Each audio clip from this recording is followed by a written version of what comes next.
আমাদেরকে গুলি করার আগ পর্যন্ত কোনো কিছুটা আমাদের গায়ে লাগে না। যতক্ষণ না পর্যন্ত বুকে বা মাথায় গুলি চলবে ততক্ষণ পর্যন্ত আমরা কোনো স্ট্রাগল মনে করি না, এবং এক্সট্রা কোনো সিকিউরিটি লাগবে না।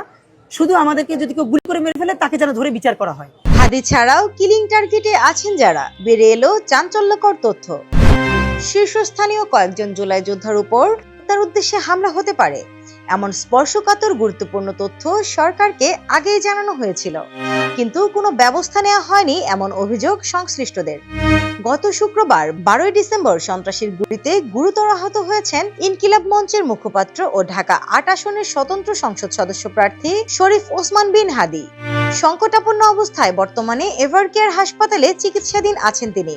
টার্গেট কিলিং এর ওই তালিকায় হাদি ছাড়াও জাতীয় নাগরিক পার্টি এনসিপির দক্ষিণাঞ্চলের মুখ্য সংগঠক হাসনাত আব্দুল্লাহ ও আমার বাংলাদেশ এবি পার্টির সাধারণ সম্পাদক ব্যারিস্টার আসাদুজ্জামান ফুয়াদ সহ আরো কয়েকজন জুলাই সংগঠকের ওপর হামলার সুনির্দিষ্ট তথ্য পাওয়া যায়।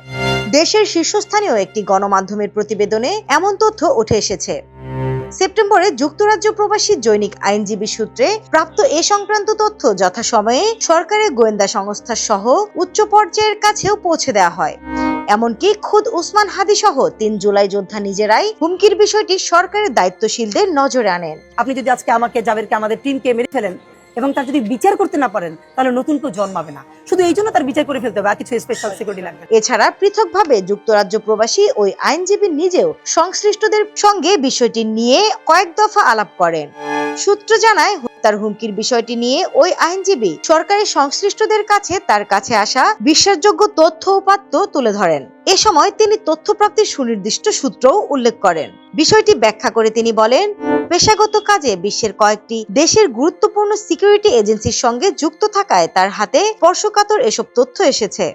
সূত্র জানায়, উসমান হাদি, ব্যারিস্টার ফুয়াদ এবং হাসনাত আব্দুল্লাহ সহ জুলাই সংগঠকদের উপর হামলার বিষয়ে তথ্য পেয়ে যুক্তরাজ্য প্রবাসী ওই আইনজীবী দ্রুততম সময়ে ঢাকায় আসেন।